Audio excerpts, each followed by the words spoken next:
You're looking at the last moments of a man's life. It's video his own mom won't watch. What the hell happened to him? You see a grown man here. His mom sees the little boy who played on traveling soccer teams.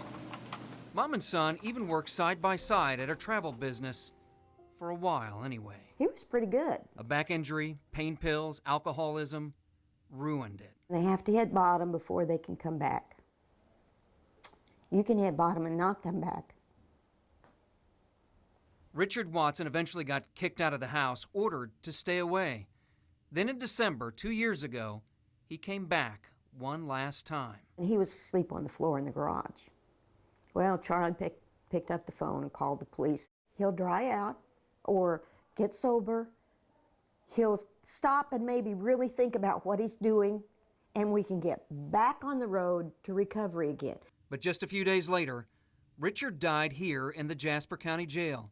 The current sheriff says Richard was irrational and needed to be restrained to prevent injury to himself. We acted in the way that we felt was appropriate. We cared for him in a way that we thought was the best way. The sheriff says Richard got strapped into an emergency restraint chair after he crashed his head through a window in the jail. His mom disputes that account in a lawsuit. She says he fell and hit the window. After the incident, jailers then strapped Richard down, one leg at a time, one arm at a time, and by each shoulder. Mommy! Mommy! Use of the chairs has attracted controversy across the country. OJ's singer, Eddie Levert's son, died in a restraint chair in Ohio. Died after being denied psychiatric medication. In a similar incident in Florida, 19-year-old Daniel Linsenbigler, arrested for 2 misdemeanors, died in a restraint chair. Reports say he wound up in jail after apparently having some kind of psychotic break. I think my son died a heinous death. And a North Carolina jail even had 2 men die in the same chair. In 2006, one of those men died while strapped in and vomiting from seizures. I think that people who have medical conditions shouldn't be in that kind of a restraint. Richard Watson had medical conditions: high blood pressure, anxiety, depression, and alcoholism. But he sat in the chair in Jasper County for 21 straight hours. He got occasional water, and it appears some medical attention. He also got a chance to stretch his legs without standing. We timed one stretch here. It lasted about 30 seconds. But the family says Richard got no medications, and we didn't see him stand up and walk to get a bathroom break in the 17 hours of video we could view. This is a manual that goes with the chair. Richard's mom doesn't understand how the warnings were missed. One warning from the maker even says use of the chair without thoroughly understanding the instructions could cause injury or death.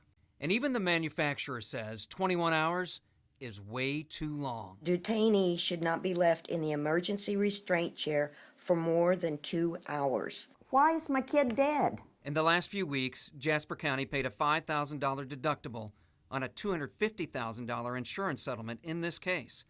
But the county admitted no wrongdoing and no jail policy changes are planned. I certainly sympathize with her loss, and obviously it's not the outcome we wanted for sure, but we were doing the things that we thought were appropriate. I think the chair should be restricted from use. While Jim Reeves of Burrell Behavioral Health doesn't support a ban on emergency restraint chair use, he does say the chair should only be used as a last resort and under nearly every circumstance. Mental illness is better served in a medical setting. Jane Brown hasn't watched this video. In it, it's clear her son is struggling. After several hours, his head is no longer upright. He slumps. His jail uniform appears wet. And then the struggle is over. He was alone, he was scared, and he knew he was dying. I can't. Jane Brown just wanted her son back alive. And now, she doesn't want to hear about another person dying in a restraint chair. My kid's gone. You can't bring him back.